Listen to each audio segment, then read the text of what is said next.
Oke, selamat pagi adik-adik grup MI 20A dan TK 20A. Kita bertemu lagi dalam mata kuliah PBU yang ke-8, perilaku antar kelompok dan mengatasi konflik. Nah, materi pertemuan kali ini merupakan bahan kita untuk final semester. Dapat dikatakan pertemuan ini merupakan pertemuan pertama nanti untuk kita final semester.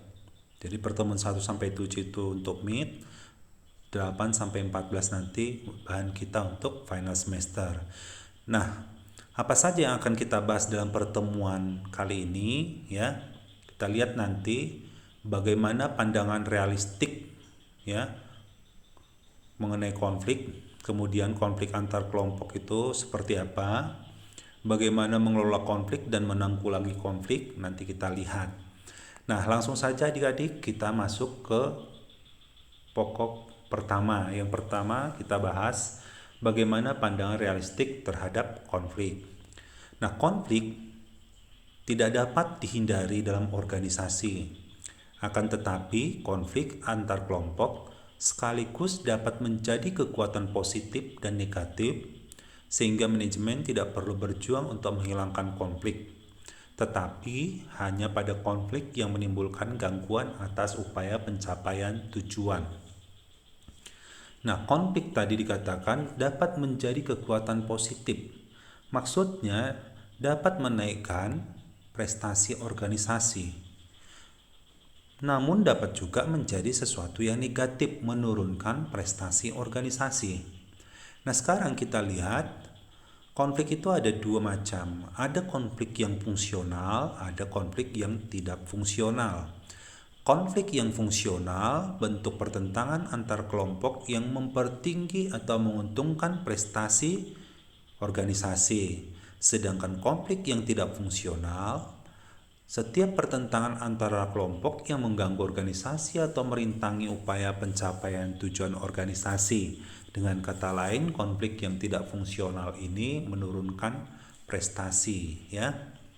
Nah, bagaimana hubungan konflik dan prestasi organisasi itu, ya? Jadi konflik dapat menimbulkan dampak positif atau negatif atas prestasi organisasi, bergantung pada sifat konflik dan bagaimana cara mengatasinya.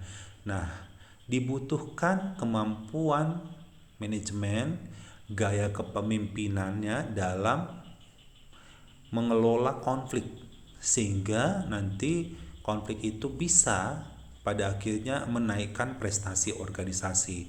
Itulah hubungan konflik dan prestasi organisasi. Ketidakmampuan mengelola konflik ini dapat berujung pada menurunnya prestasi organisasi. Lalu bagaimana pandangan terhadap konflik antar kelompok dalam prakteknya? Nah, kita lihat yang pertama, nilai konflik menurut sejarahnya telah ditanamkan dalam keluarga, sekolah, dan lembaga keagamaan. Pada umumnya menekankan perdamaian, kesentosaan, dan penerimaan tanpa harus mempersoalkannya. Jadi ini pandangan terhadap konflik antar kelompok dalam prakteknya ya. Yang kedua, para manajer sering dievaluasi dan dihargai karena kurangnya konflik dalam bidang tanggung jawabnya. Ya. Jadi pada umumnya pimpinan akan lebih mengapresiasi para manajer, ya, akan lebih menghargai para manajer karena kurangnya konflik di bidang tanggung jawabnya. Itu dalam prakteknya memang seperti itu ya. Nah, kita masuk ke bagian yang kedua. Mengapa terjadi konflik antar kelompok? Yang pertama, ya, terjadinya konflik antar kelompok ini karena adanya saling tergantung, ya. Kalau saling tergantung, ya, pekerjaan saling tergantung, ya, saling timbal balik, berhubungan. Nah, ini kan sering bergesekan. Akibat sering bergesekan, sering terjadi konflik, ya. Itu biasa. Nanti kalau dalam praktek dalam dunia kerja, ya, organisasi, karena sering berinteraksi, nah akibat dari interaksi itu kadang ada gesekan. Nah, pada awalnya karena saling tergantung. Yang kedua, perbedaan tujuan, ya. Bidang pemasaran dengan bidang akuntansi atau bidang pembelian, pembelanjaan, nah memiliki perbedaan persepsi. Bidang produksi mungkin butuh beberapa waktu memproduksi produk yang unggul, sementara bidang pemasaran maunya secepatnya. Jadi perbedaan tujuan-tujuan seperti ini, ya, baik dalam waktu maupun yang lain, itu kerap menimbulkan konflik. Yang ketiga, perbedaan persepsi, ya. Persepsi dari masing-masing bidang, ya, akan sesuatu kerap menimbulkan konflik karena adanya perbedaan cara pandang, persepsi, ya. Yang keempat, meningkatnya tuntutan akan spesialisasi. Nah, karena spesialisasi, ya, sudah dikelompokkan dalam bidang tertentu, memiliki keahlian tertentu, kadangkala ini karena tuntutan akan spesialisasi kerap menimbulkan konflik. Nah, lalu bagaimana cara mengelola konflik antar kelompok, ya? Yang pertama kita lihat dengan cara penanggulangan, ya. Mengelola konflik antar kelompok dengan penanggulangan dapat dilakukan dengan yang pertama, perintah otoritatif, ya. Perintah otoritatif ini menyangkut penggunaan wewenang, authority, ya. Itu kalau perintah otoritatif dalam organisasi. Yang kedua, merubah variabel manusia. Nah, penekanannya ini pada sebab konflik dan sikap orang-orang yang terlibat. Itulah variabel manusia yang kita lihat. Penekanan pada sebab konflik itu sendiri dan sikap orang-orang yang terlibat. Nah, itulah yang dimaksud merubah variabel manusia tadi. Mengubah variabel struktur, ya, maksudnya melibatkan struktur formal organisasi, ya. Apakah strukturnya harus dipersempit atau diperlebar, ya, karena skala usaha sudah cukup besar. Nah, ini harus dapat dikelola, ya, oleh para manajer untuk menghindari konflik yang tidak perlu dengan cara penanggulangan. Yang keempat, mengidentifikasi musuh bersama. Maksudnya di sini boleh jadi ancaman produk pesaing.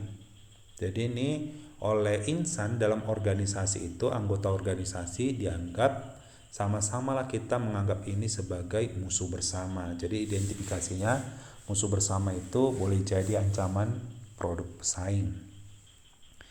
Nah, lalu bagaimana menanggulangi konflik antar kelompok itu melalui stimulus? Kalau tadi penanggulangan, ya, sekarang melalui rangsangan atau stimulus. Penanggulangan konflik antar kelompok melalui stimulus dapat dilakukan dengan yang pertama, komunikasi, ya.